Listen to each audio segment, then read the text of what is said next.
gotta get Starbucks. more holidays. Starbucks. Sit. Come Oh, sit. sure. Yeah.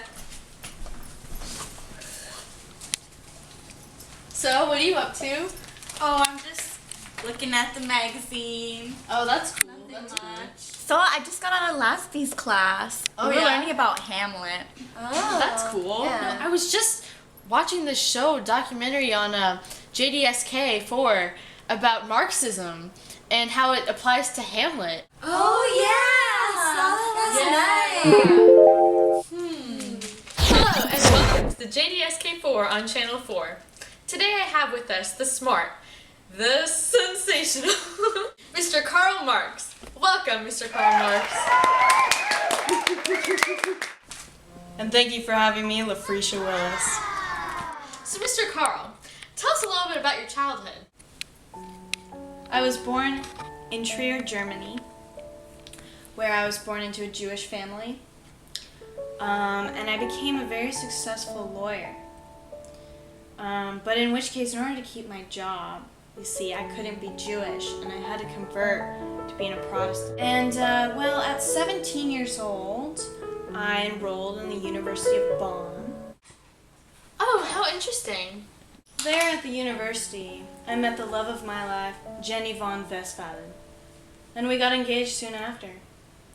But unfortunately, my father sent me to the University of Berlin, and I studied there for 4 years. Became a member of the Young Heligen movement. After that, I studied journalism and moved on to greater things in my life. How interesting. So tell me, Karl, how did you become interested in philosophy?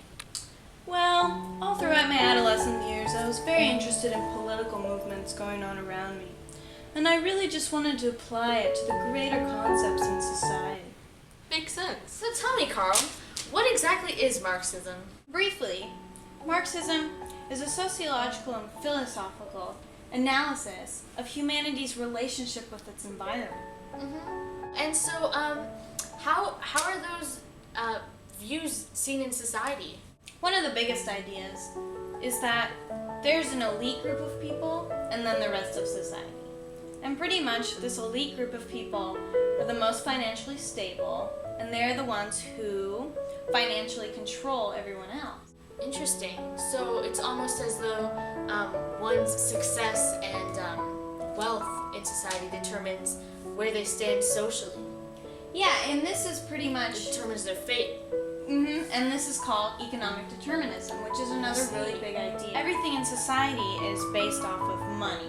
The choices people make, their goals in life. Oh, and that makes sense. I mean, you have, everybody strives towards, getting an education that will lead them to a really successful job, which of course will pay them more money. Yeah, And that was a really good news cover. I mean, I learned a lot from that, right? Yeah, same. Yeah.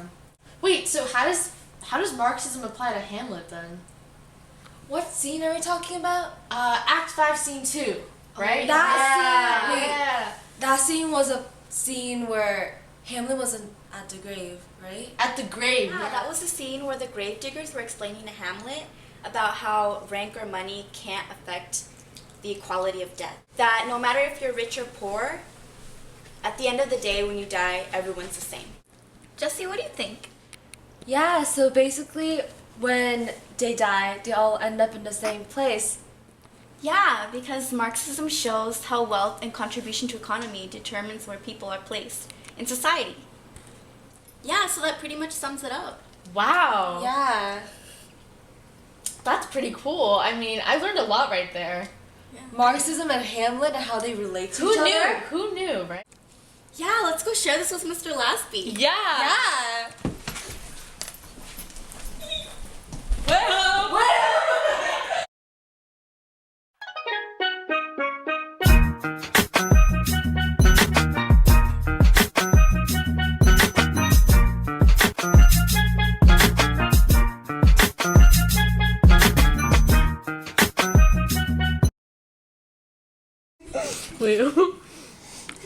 And you just drank that.